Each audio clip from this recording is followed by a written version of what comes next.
Michael Jordan, the retired basketball legend, wasn't the kind of man who liked unnecessary attention after stepping away from the spotlight.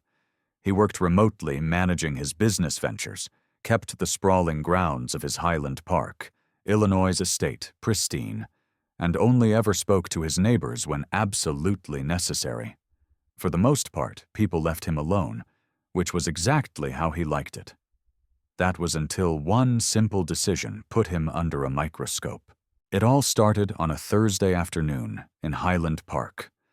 Michael had just wrapped up a long morning of virtual meetings with his Jordan brand team and decided to take a break by checking his internet speed. Lately, his Wi-Fi had been acting up, slower than usual, buffering during video calls, lagging when he streamed classic game replays. At first, he thought it was just his provider being unreliable, but something didn't sit right with him. So he dug a little deeper. Opening up his router settings on his phone, he noticed a device connected to his network that he didn't recognize. The name wasn't just random numbers and letters. It looked intentional. Highland Park ISO 01. That was weird. Michael lived alone in his expansive mansion, and beyond his phone, laptop, and a few smart TVs, he didn't have multiple devices connected to his Wi-Fi. He wasn't the type to hand out his password either, so who was using his internet? Annoyed, he decided to kick every unknown device off the network and reset his password. He stepped outside to the front yard, leaning against the custom golf cart he used to get around the property to get a stronger signal while typing in the new credentials. That's when Melanie Foster saw him from her kitchen window. She spotted Michael standing there, staring at his phone, his fingers moving quickly across the screen. To her, it looked suspicious. She had never trusted him. Not for any real reason, but because he never seemed interested in being part of the neighborhood. He didn't show up to community barbecues, barely spoke to anyone, and now here he was, standing outside, messing with something on his phone. Her mind jumped to the worst conclusion. He was hacking. She didn't know what or why, but she felt it in her gut. Something wasn't right. Before she could talk herself out of it, she grabbed her phone and dialed 911. "Yes, I need to report something suspicious," she told the dispatcher. "My neighbor, he's outside doing something with his phone. I don't know what it is, but it looks off. Can you send someone to check it out?" The dispatcher asked a few questions, but Melanie didn't have real answers. She just kept repeating the same thing. "He's up to something. I just know it." The police were on their way, and Michael had no idea his quiet afternoon was about to turn into a full-blown investigation. But what neither of them knew was that the real danger had nothing to do with Michael at all. Michael had just finished updating his Wi-Fi password when he heard the sirens. At first, he barely paid attention.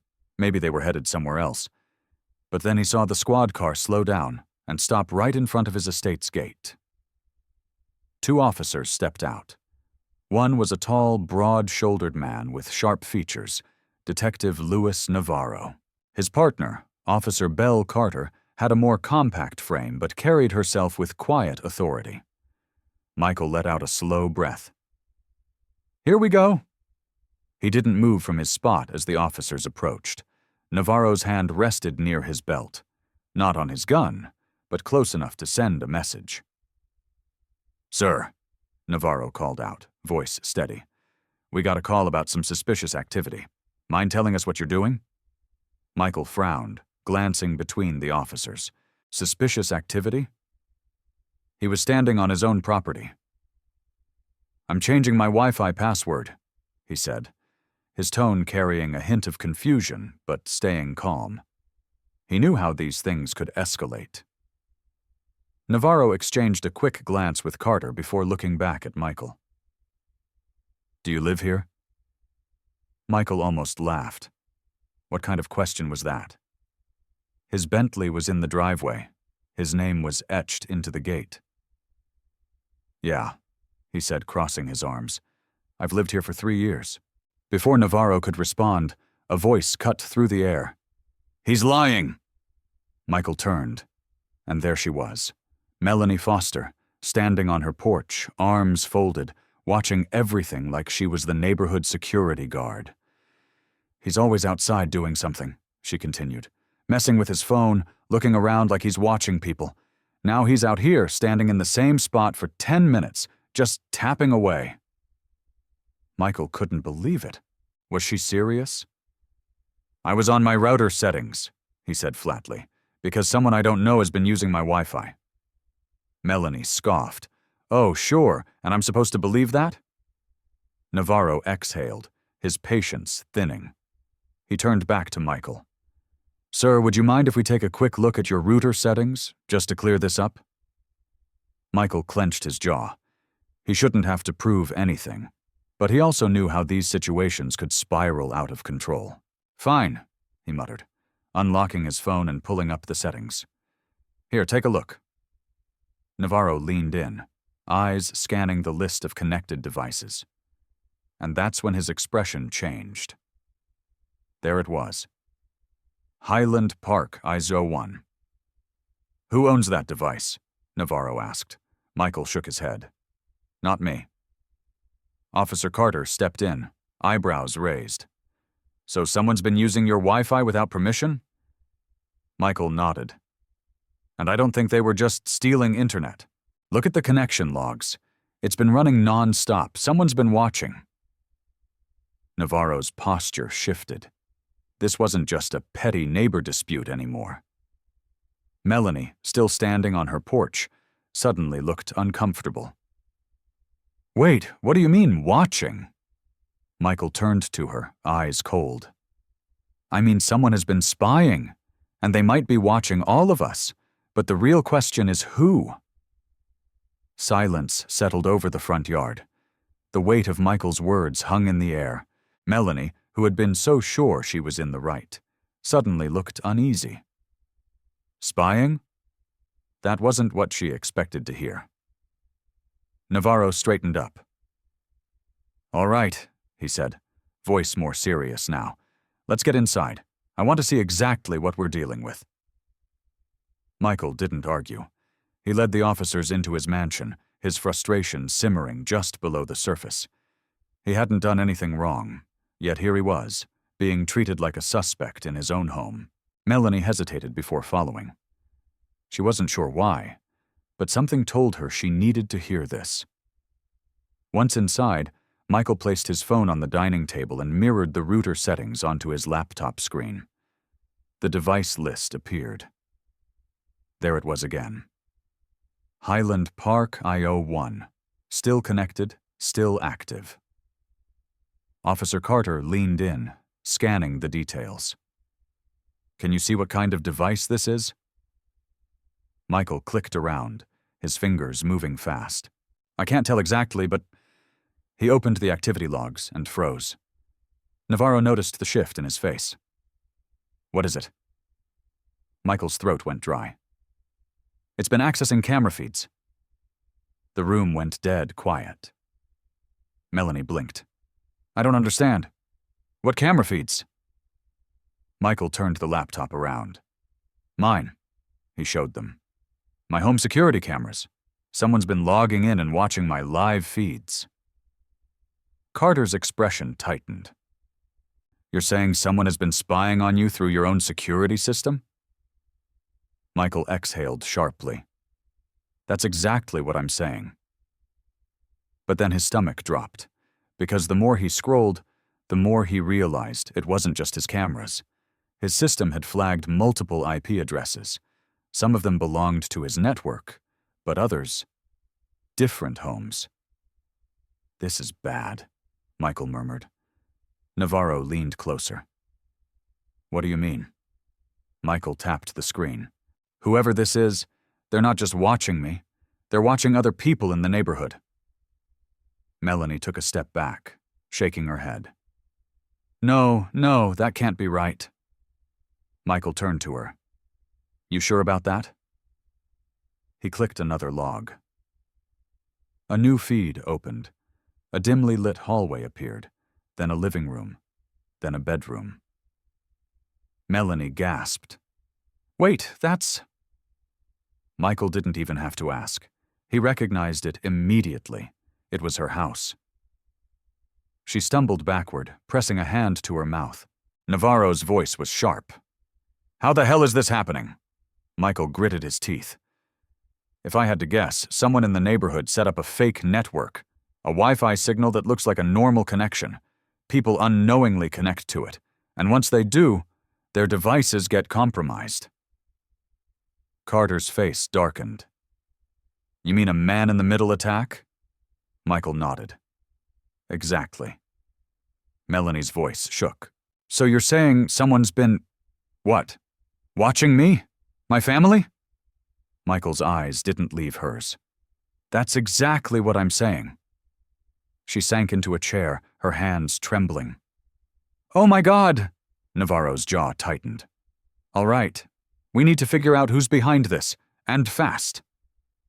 But what none of them knew was that the person responsible was a lot closer than they thought. Detective Navarro wasted no time. He pulled out his radio and called in for cybercrime support. "This is bigger than we thought," he muttered to Officer Carter. "If someone's running a surveillance network, they're not just invading privacy. They're committing a felony." Carter nodded, her expression serious. "And if we don't stop them now, who knows how far they've already gone." Michael, still seated at his laptop, was already digging deeper. He wasn't a hacker, but he knew enough about tech from managing his business empire to trace where the data was being sent. He opened the IP logs and froze. "Wait, this can't be right." Navarro looked up. "What?" Michael turned the laptop screen so they could see. "The data isn't going to some random server. It's being sent to an address right here in the neighborhood." Melanie's eyes widened. "You mean someone close by is behind this?" Michael nodded. "It's coming from a house just a few doors down." Navarro's expression darkened. "Can you pinpoint exactly which one?" Michael worked fast, cross-referencing connection timestamps with signal strength. Within minutes, he had a match. His stomach dropped. He recognized the address. Melanie did too. "No," she whispered, shaking her head. "That's…" Michael cut her off, voice cold. "That's Brandon's house." Brandon Foster, Melanie's own nephew, a 22-year-old college student who had moved in with her a few months ago. He was quiet, always on his computer, barely socialized. Now, suddenly, things were making a whole lot of sense. Melanie's face went pale. No, that doesn't make any sense. Brandon isn't… he wouldn't… Carter stepped in. "We need to talk to him now." Melanie hesitated. She didn't want to believe it, but deep down, something in her gut told her it was true. "I'll take you to him," she murmured. Michael stood. "I'm coming too."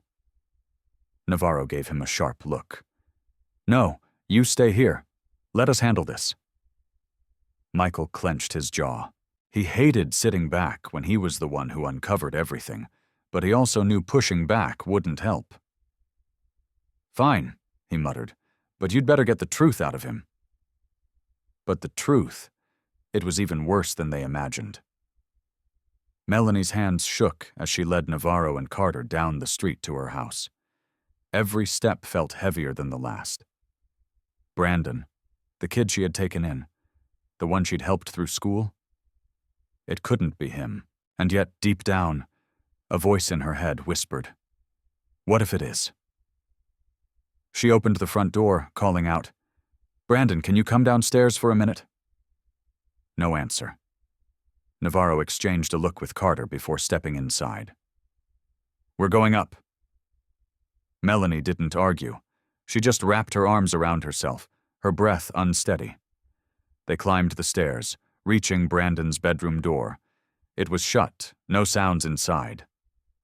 Navarro knocked hard. "Brandon, this is the police. We need to talk." Still nothing. Then the sound of movement, a chair scraping, footsteps. Carter's hand hovered over her gun. "Open the door now." Slowly, the knob turned. The door creaked open, revealing Brandon Foster. He looked startled, nervous, eyes darting between Navarro, Carter, and his aunt. His hands fidgeted at his sides. "What's going on?" he asked, voice tight.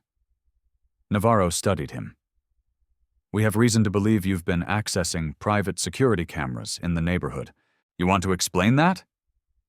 Brandon's face barely flinched, but his fingers curled slightly, like he was gripping something invisible. "What? That's crazy," he scoffed. "I don't know what you're talking about." Carter wasn't buying it. "Mind if we check your laptop?" His jaw tightened. "You don't have a warrant." Navarro stepped closer. "Brandon, we can get one.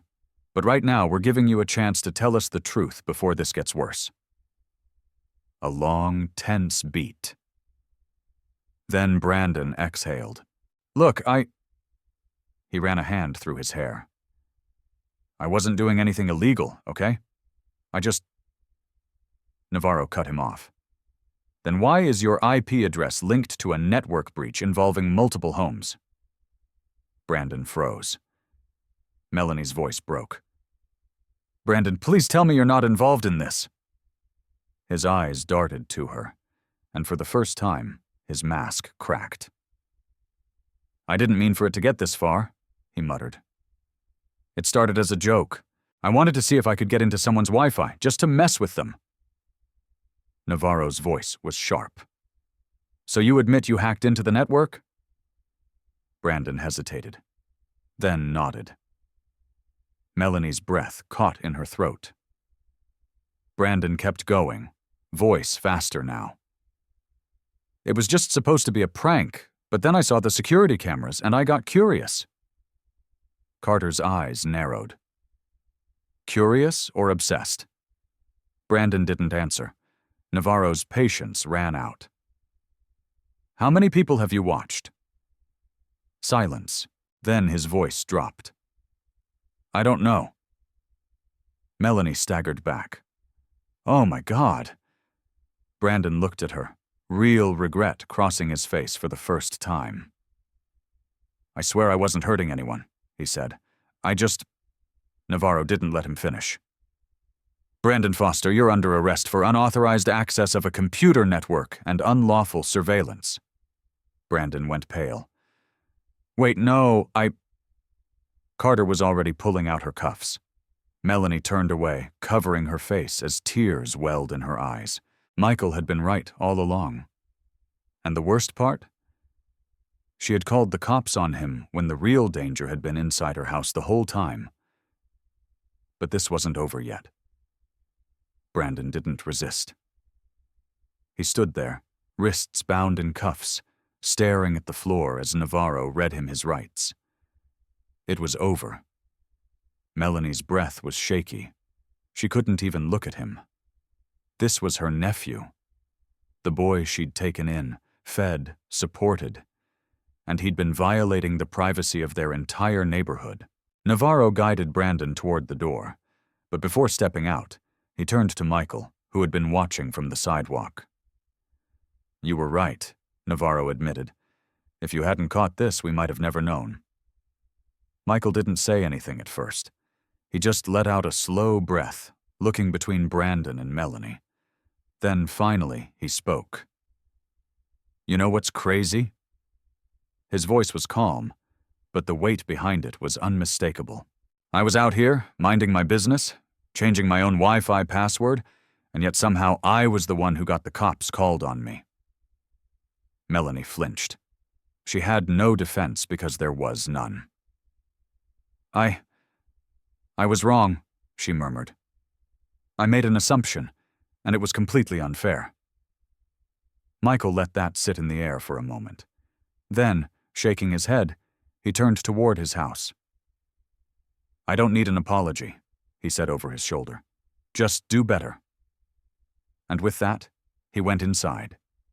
Navarro and Carter exchanged a look before leading Brandon towards the patrol car. Melanie stayed behind, standing alone in the middle of the street.